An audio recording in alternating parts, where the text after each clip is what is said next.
Bienvenidas y bienvenidos a un nuevo programa de Punto Género, un punto de encuentro para acercarte los temas que se debaten en el Congreso desde una mirada de género.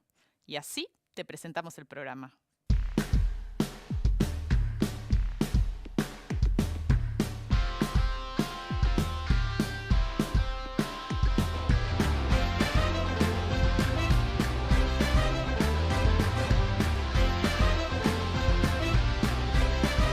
No soy tu deseo ni tu proyección. Quiero estar a salvo de mi confusión, porque yo nací mariposa, regalando luz de color, escondiéndome en una rosa. No soy tu rey.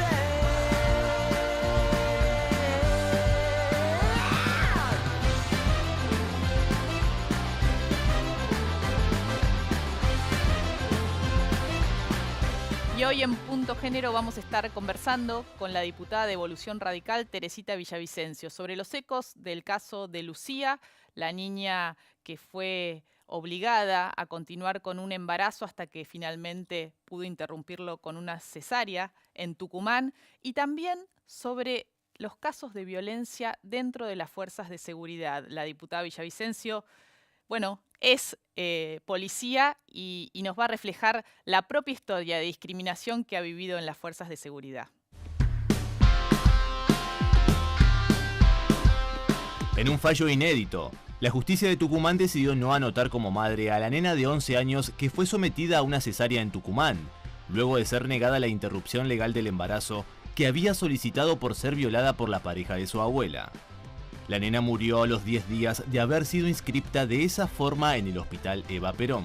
La diputada nacional Teresita Villavicencio denunció penalmente a la fiscal por su intervención en el caso, quien había actuado, según sus propias palabras, en atención a los intereses de los menores involucrados para proteger la salud y la vida desde la concepción. Teresita siente propia la lucha por el aborto legal, seguro y gratuito, por su propia historia dentro de las Fuerzas Armadas cuando era policía. Charlamos con ella para conocer su voz sobre lo que sucede en Tucumán y pensar las violencias y los casos de abuso sexual que actualmente denuncian las mujeres policías por parte de sus compañeros varones para que no queden ocultos.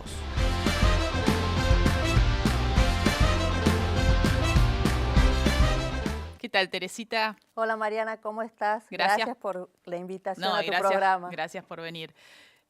Bueno, todavía siguen los ecos de lo que, bueno, fue esta tortura que le aplicó el sistema de salud en Tucumán a esta niña, Lucía, ¿no? Sí, Mariana, en general el sistema provincial en contra de Lucía fue violada por la pareja de su abuela y por el sistema provincial en general, por la justicia, por el sistema de salud, porque debemos recordar que la fiscal de homicidios envió un oficio amedrentando a los médicos para que no realicen ningún tipo de interrupción voluntaria. Es por eso que intervienen en el caso el doctor Gijena y la doctora Auset, que no pertenecían al sistema público, pero realizaron una microcesárea. Y vos hiciste una denuncia en la justicia. ¿Contra Sí. quién? Contra la fiscal de homicidios. Sí, yo realicé el 1 de marzo una denuncia contra la fiscal Giannoni,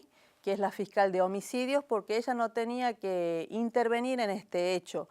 Ella envió, como decía recién, un oficio a la directora del Hospital Eva Perón para que los médicos se abstengan de realizar la interrupción voluntaria y recordándoles leyes provinciales que contemplan que tienen que cuidar la vida a partir de la concepción.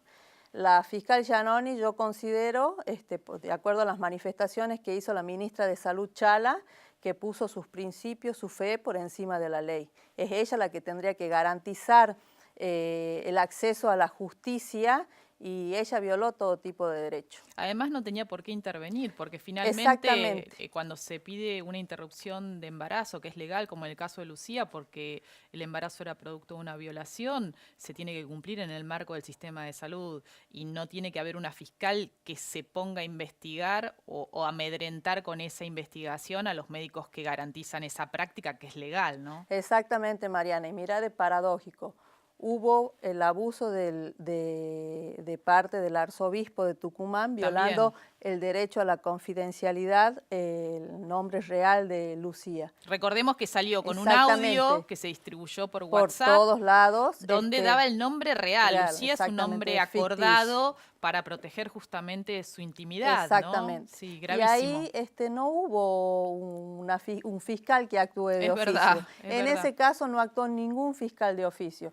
Entonces, y bueno, fueron los dichos de la ministra en los medios de comunicación, donde dice de que en el hospital y todos los hospitales de las provincias cuentan con médicos no objetores, que tienen mínimo 2, que podían hacer la interrupción, pero en el caso de Lucía no lo hicieron porque tenían miedo a perder su trabajo. ¿Por qué? Porque la fiscal mandó este oficio. Ahora, más de un mes más o menos de que nos conmovíamos tanto y nos indignábamos tanto con lo que le pasó a Lucía, ¿sigue hablándose del tema en Tucumán? Sí, sigue hablándose porque hay denuncias también de organizaciones, por ejemplo, Mujeres por Mujeres, Claden, que han denunciado al sistema público provincial, porque también hay muchas dudas con respecto, por ejemplo, también cómo se va a implementar el protocolo en la provincia, porque Tucumán no ha adherido al protocolo.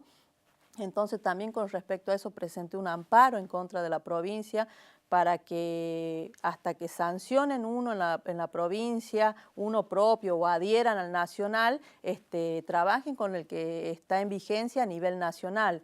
Y el otro tema también importante es con respecto a la denuncia que han hecho estas organizaciones en contra del sistema de salud. Sí, gravísimo las vulneraciones de derechos sí, de parte del propio Estado. Exactamente. Me acordaba que el año pasado, justamente en el debate por el aborto en la Cámara de Diputados, cuando te tocó a vos hablar el día de la votación, bueno, para muchos fue sorpresa saber que eras policía, ¿no? Sí. Y que tenías, que habías trabajado en la policía en la provincia de Santiago del Estero. Tu cargo más alto fue la de inspector. Sí, oficial inspector, ¿no? Sí. Y que ahí te habías de alguna forma entendido las consecuencias de la criminalización del aborto, sobre todo sobre las mujeres más vulnerables. Vamos a recordar ese momento y enseguida seguimos conversando con la diputada Teresita Villavicencio.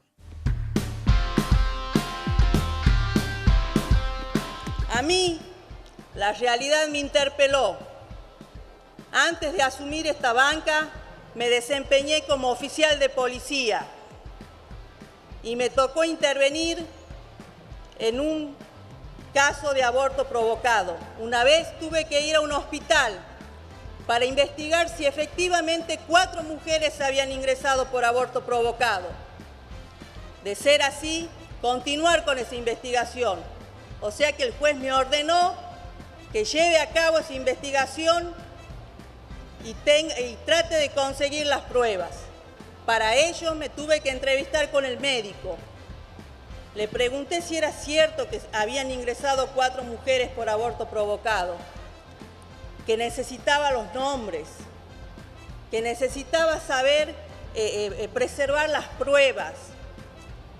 Lo que no me imaginé es que me iba a encontrar con un médico comprometido con la realidad de esas mujeres. Le pregunté quiénes eran esas mujeres, que necesitaba esa información.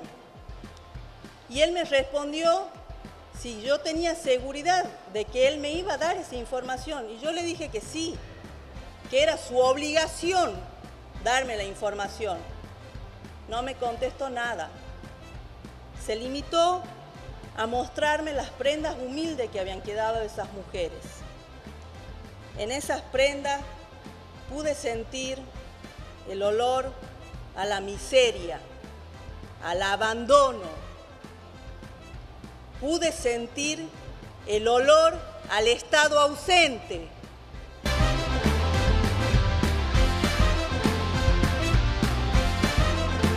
Bueno, fue toda una sorpresa esta historia y a partir de eso te entrevisté también para mi libro porque me interesó conocer, bueno, si habías sufrido algún tipo de discriminación dentro de la policía. Y me contaste, que lo reflejo en Yo te creo, hermana, algunas historias muy interesantes. ¿Podrías recordarlas? Sí, primero, Mariana, agradecerte que hayas sumado mi historia a tu libro, que realmente es espectacular porque transmite que a lo largo y a lo ancho de nuestro país las mujeres sufren violencia y que muchas veces se naturaliza y que no se denuncia. Y eso es lo que tenemos que modificar, que las mujeres deben denunciar los hechos de violencia para así cambiar esto que está sucediendo.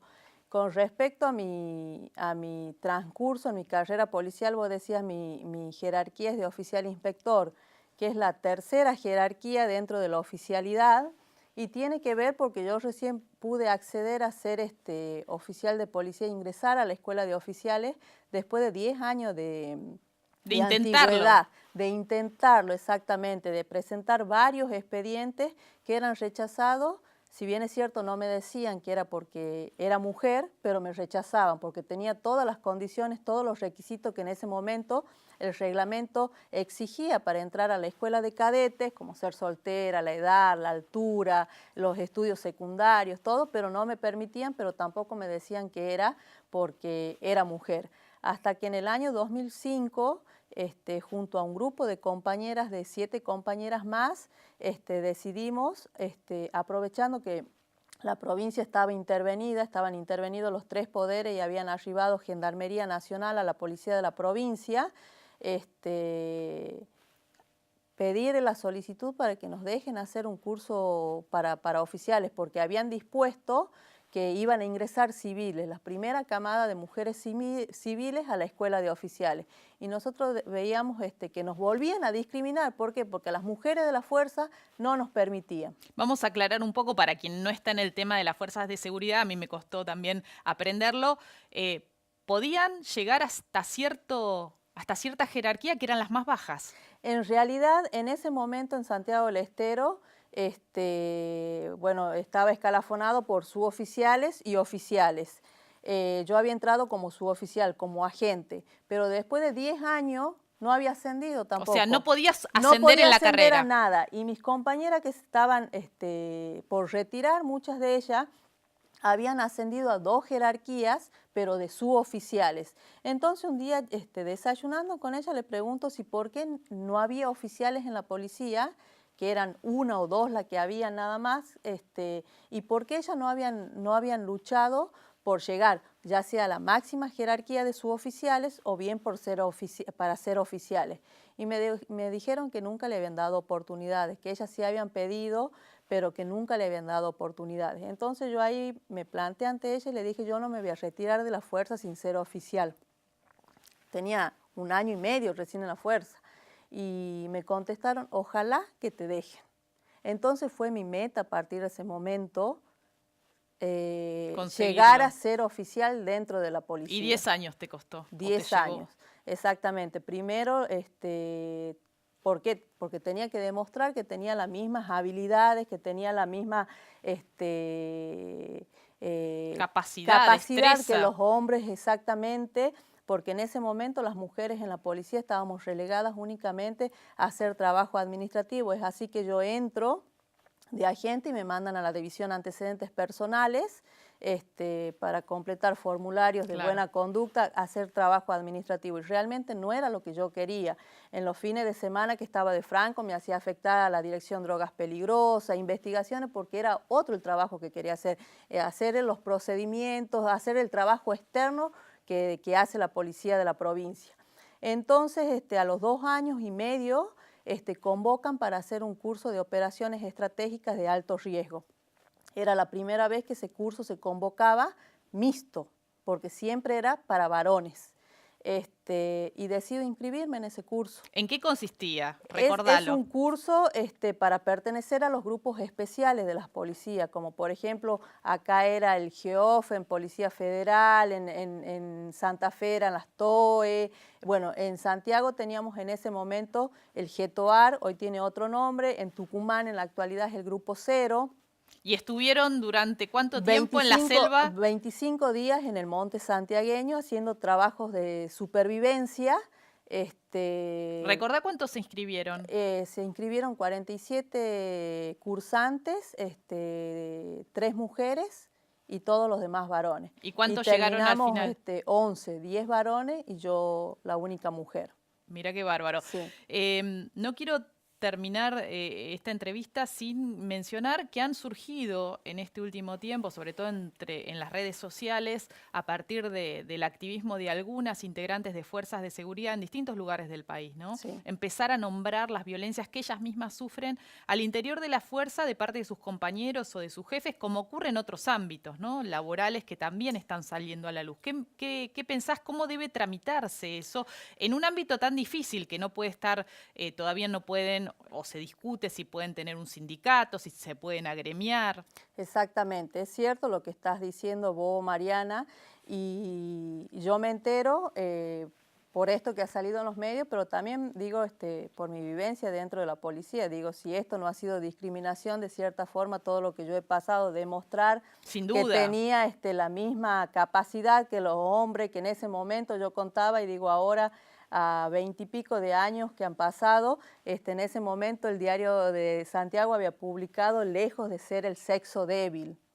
O cuando estaba en la escuela de policía, por ejemplo, estábamos dando instrucción y por ahí los instructores varones les decían a los cadetes varones, parecen nenas, y me miraban ahí presente y tenían que cambiar lo que decían porque sabían que una mujer había terminado un curso y que tenía la misma capacidad de ellos. Pero también es cierto con respecto a todo esto que está saliendo. Yo la semana pasada me entrevisté con Carolina Barone, que es la directora de la Oficina de Políticas de Género del Ministerio de Seguridad de la Nación. Y la verdad está llevando adelante un gran trabajo en tema género en las fuerzas de seguridad federales. Llamemos Policía Federal, Policía Aeronáutica, Policía Aeroportuaria y Gendarmería Nacional. Y yo le decía que es un trabajo realmente enorme el que están haciendo, cómo están tratando de proteger, han creado unos centros integrales de género para que las mujeres de las fuerzas, de estas 4 fuerzas, puedan denunciar y no sean perseguidas. Sí, eso venía de la época de Nilda Garré, ¿no? Que se habían creado en aquella época. Sí, había algunos, y el año pasado, por ejemplo, en el 2017, fue la primera vez que una mujer tomó licencia por violencia de género. Dentro de una fuerza. Exactamente, entonces han adelantado muchísimo, pero le digo, falta mucho para las policías provinciales, porque bueno, Claro. mediante la autonomía, digamos, las policías provinciales tienen sus reglamentos que son distintos a los nacionales, y la mayoría de las policías provinciales tienen reglamentos de hace más de 35 Claro. años. Entonces, por ejemplo, en los reglamentos dicen que vos no podés denunciar a un superior. Claro. Entonces, por corrupción, por violencia, por nada podés denunciar, porque si no sos pasible de un sumario administrativo. Mirá qué Y interesante lo que señalás. Exactamente. Y Es lo una que, mordaza. Exactamente. Y es lo que le pasa a estas mujeres que han denunciado. Hay varias de policía bonaerense, he escuchado otra de Santa Cruz, de Salta, de una señora, de una oficial de Policía Federal, que ha sido pasada a retiro. ¿Por qué? Porque ha tenido 3 años un sumario administrativo abierto por violencia de género, lo denuncia a su pareja, y resulta que al mismo tiempo a él lo sancionan con 10 días y a ella con 15 días. A ella la pasan a retiro y a él lo ascienden. Tremendo lo que contás. Tremendo, tremendo lo que sucede, y es cierto, como digo yo, el otro día hacía un tuit con respecto justamente a esta colega de la Policía Federal, y alguien, una compañera, dijo, ¿policía feminista? Y le digo, sí, las mujeres policías también somos feministas. ¿Por qué no podríamos ser feministas? Si también queremos igualdad, peleamos por la igualdad.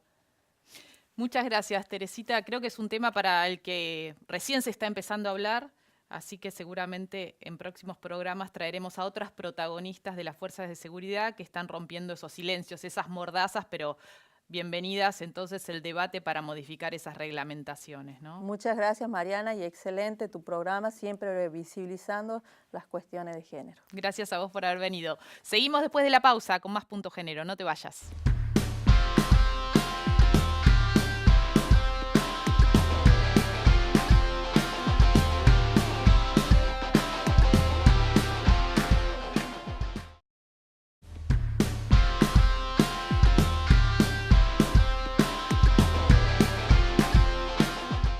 Nuevo bloque de Punto Género. Y en esta sección, en cada programa, te vamos presentando una diputada. Hoy es el turno de Verónica Mercado, del Frente para la Victoria, PJ Catamarca.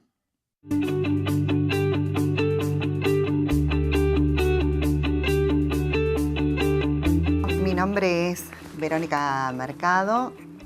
Represento al distrito electoral de la provincia de Catamarca, integro el bloque Frente para la Victoria, Partido Justicialista. Yo pertenezco a una generación que a partir del 2000-2001, consciente de una realidad, de un momento económico, institucional, político y social de extrema sensibilidad, no solamente se vio involucrado, sino que adquirió conciencia respecto de la política como una herramienta de transformación, y desde esa conciencia y desde esa participación se involucró para participar de manera muy activa y trabajar.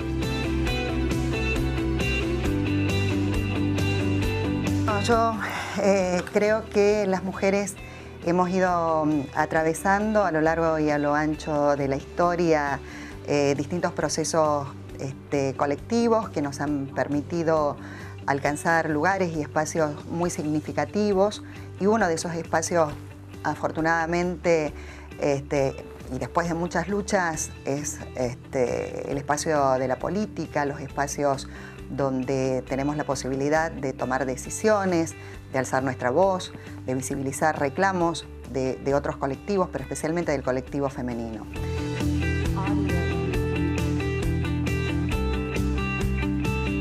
Pertenezco, soy parte de un bloque que ha trabajado mucho, que ha impulsado proyectos muy significativos, con perspectiva, con mirada de género, como por ejemplo la ley Micaela, que significó la posibilidad de que en todos los estamentos del Estado, sea a nivel del Ejecutivo, a nivel del Poder Judicial, del Poder Legislativo, se instruya y se capacite a los agentes en políticas de género. Seguimos en Punto Género. Tenemos el resumen de noticias de la semana. Activistas trans y de derechos humanos de la Ciudad de México alertan por la seguidilla de transfemicidios en el último mes. Reclaman al Ministerio Público Fiscal medidas de protección y celeridad para esclarecer los crímenes. En el Senado de la Nación, Norma Durango y Julio Catalán Magni entregaron una distinción a las integrantes de la selección femenina de fútbol que disputó el Mundial en 1971. También entregaron un diploma a las actuales jugadoras que representan al país en la cancha.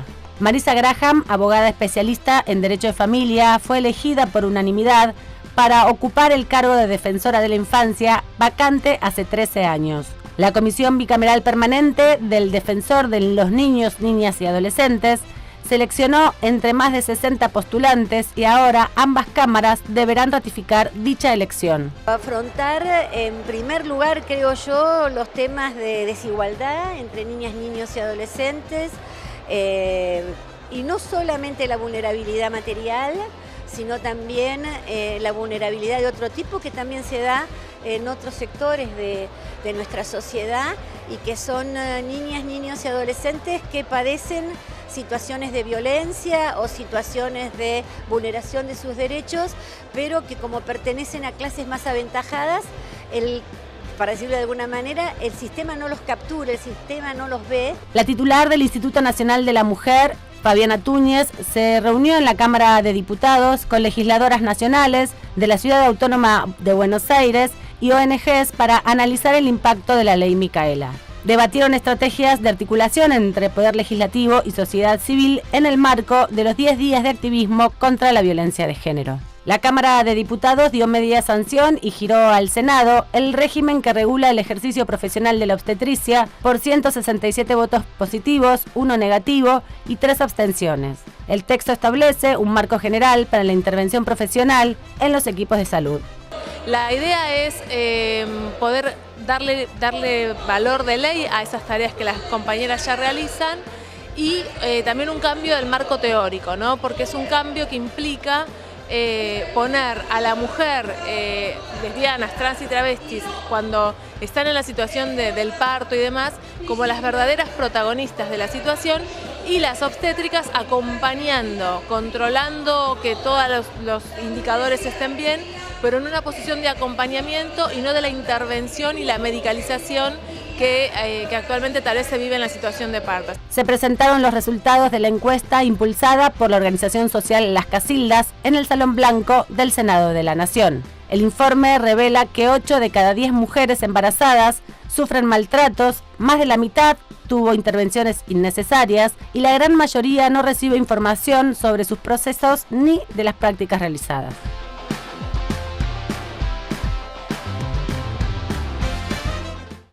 Y para hablar de los resultados del informe del Observatorio de Violencia Obstétrica de Las Casildas, estamos con una de sus integrantes, Victoria Romero. ¿Cómo estás, Victoria? ¿Qué tal, Mariana? ¿Cómo te va? Muchas gracias por invitarnos. Gracias por venir. No, por favor. Bueno, contanos qué es lo que encontraron con este observatorio, o con este informe del observatorio, mejor dicho. Te cuento quiénes somos. Sí. Yo las conozco hace muchos años, pero por ahí hay mucha gente que no las conoce, está bueno. Yo soy parte de la agrupación Las Casildas, que desde el año 2011 venimos trabajando la temática de violencia de género, o sea, violencia sobre las mujeres, y puntualmente el tema de la violencia obstétrica. Es difícil, a veces cuando hablamos de violencia obstétrica, muchas veces nos preguntan qué es la violencia obstétrica, porque es la más naturalizada, la más invisibilizada y la más difícil de registrar para las mujeres. Porque tiene que ver con un momento en el cual después que sufrió la violencia, seguramente, en el mejor de los casos, se va con un bebé, con una criatura, muy feliz a su casa y deja eso como olvidado, ¿no? Como tampoco tiene energía con un bebé o con una beba recién nacida para hacerse cargo de lo que significa denunciar y tramitar una denuncia, ¿no? Sí. Tiene que ver un poco esa invisibilidad o esa dificultad para ponerle nombre.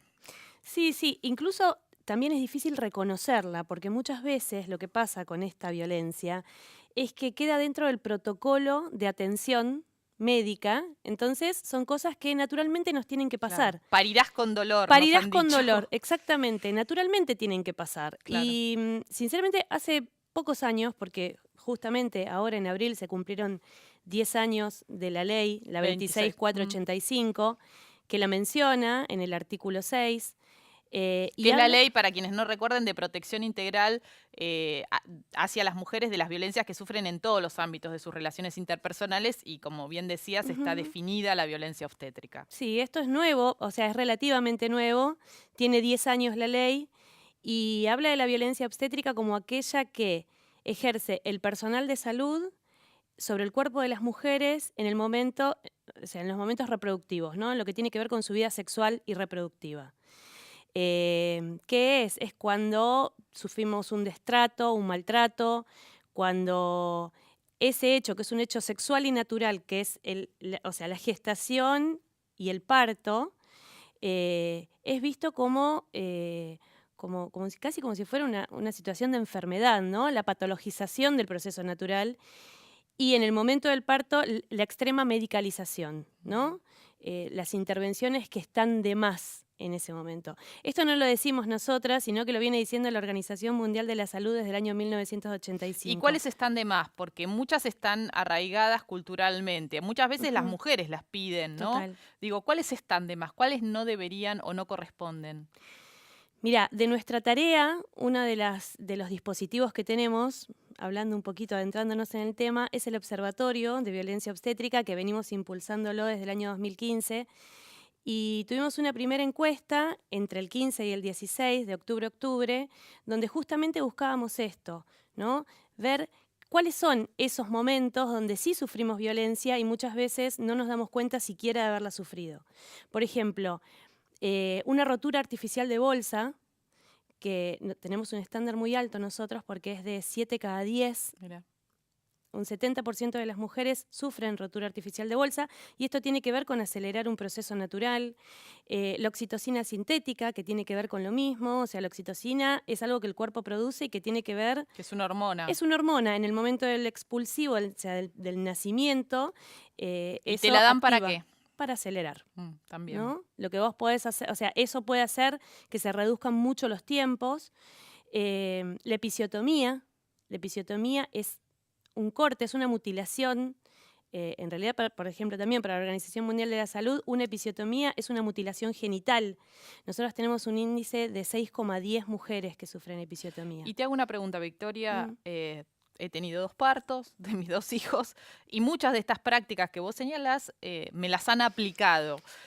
¿Cuándo es necesario? Porque a veces es necesario alguna de estas prácticas médicas o siempre ustedes consideran que es innecesaria y es abusiva. Bueno, te diría que algunas en algún momento son necesarias. Probablemente no es necesario, por ejemplo, una rotura de bolsa, porque eso tiene que ver con acelerar el tiempo. Probablemente tampoco el índice tan alto de episiotomía sea necesario. El estándar internacional, o sea, el estándar de la Organización Mundial de la Salud dice que tiene que ser 1 en 10. Nosotros tenemos 6 en 10. Y tiene que ver con una cuestión de que los médicos y las médicas que intervienen se cubren por cuestiones de seguridad, por lo delicado que significa traer una vida en ese instante, en el momento del parto, o por comodidad. ¿Cuál es su perspectiva? ¿Cuál es su mirada sobre esta problemática? Yo creo que no es moral, no es una cuestión moral, que es una cuestión sistémica y que está planteado así desde el sistema de salud. Lo aprendieron médico. Así. Claro. Algo así como que les enseñaron en la facultad o en la práctica hospitalaria que un parto tiene que atravesar esas prácticas. Totalmente. Sí. Por eso no tiene que ver con la buena voluntad de ese médico o médica que esté atendiendo en ese momento. Tiene que ver con esto, ¿no? Con ese modo de formarse, entendiendo al parto como un hecho de tiempo productivo, cantidades que tienen que salir, pero no como lo que es un hecho sexual. Y otra de las cuestiones que se denuncia siempre, hace muchos años en la Argentina, es la cantidad o la proporción de cesáreas innecesarias, ¿no? Esta idea de, bueno, le ponen fecha a ese parto, que no es parto, uno dice parto, bueno, el momento del nacimiento, pero para hacer una cesárea y que en muchos casos podrían evitarse. Esto es así. Del informe nuestro, de nuestro primer informe, en un ratito si querés te cuento un poco del segundo, pero apurate porque se nos acaba el programa ya. Pero del primer informe tenemos sí, como ese dato, ¿no? La diferencia entre el público y el privado, si bien esto es transversal a todas las mujeres, sea una mujer que se atiende en una institución pública o privada, sufre violencia obstétrica, el índice de cesáreas es mucho más alto en las instituciones privadas. Y en relación a otras países en la región y en el mundo? A ver, nosotros somos un país que tenemos la ley de parto respetado sancionada en el 2004 y recién reglamentada en el año 2015. En términos legislativos estamos muy bien en relación a la región y a otras regiones también, pero lo que falta es implementarlo y también que la responsabilidad de quienes están a cargo de formar a los profesionales y a las profesionales tengan en cuenta estas cuestiones. Por eso fue la necesidad de crear el Observatorio de Violencia Obstétrica, porque no hay números sobre esto. Y otra cuestión que creo que es clave es que ¿qué hace una mujer que quiere denunciar violencia obstétrica? Porque la 26485 tal vez ha dado respuestas frente a la violencia doméstica, ¿no? En el ámbito de la pareja o una expareja, pero no ha dado tal vez tantas herramientas para denunciar otras violencias que están definidas en la ley, y entre ellas la violencia obstétrica. ¿Qué hace una mujer que quiere denunciar un hecho de estas características hoy? ¿A dónde va? Mirá, el índice que nosotros tenemos es que el 94% de las mujeres no denuncia. De ese 94%, el 40% es por desconocimiento y casi el 25% porque cree que no sirve para nada. Lamentablemente no tenemos todavía, si bien está mencionado en este proyecto nuevo, el nuevo proyecto del Código Penal, se menciona la violencia obstétrica, después sobre eso habría que haber, ¿no?, especificar una ley con secuelas y demás cuestiones, pero la verdad es que no tenemos muchas herramientas para que esas denuncias tengan curso, son solamente cuestiones administrativas, ¿no? La CONSAVIG, que es... la comisión que hace el seguimiento del análisis de posibles sanciones a la violencia de género. Exactamente. La verdad que no tenemos más que sanciones administrativas, sea por CONSAVIG o por Defensoría del Pueblo. Todavía ahí nos falta mucho. ¿Y hay algún lugar específico que podamos dar de servicio o mismo de las casildas donde se pueda consultar? Quien quiera informarse o asesorarse sobre esto. Sí, se pueden comunicar con nosotras. Vamos a poner nuestro los datos. Instagram, nuestro Facebook, buscándonos como Las Casildas. Bien. Nosotras no tenemos ningún, o sea, no patrocinamos, esto no lo hacemos, simplemente tratamos de generar dispositivos que fortalezcan la autonomía de las mujeres y bueno, y tratamos de trabajar con todas las personas que están abiertas. Por eso fue que hemos hecho esta presentación de abril con la diputada Mónica Macha en Diputados. Y estamos abiertas a quien quiera ocuparse de esto puedan comunicarse con nosotros. Muchas gracias, Victoria. No, por favor, gracias a vos. Bueno, se nos acabó el programa efectivamente. Nos volvemos a encontrar la semana próxima con más Punto Género. Chau.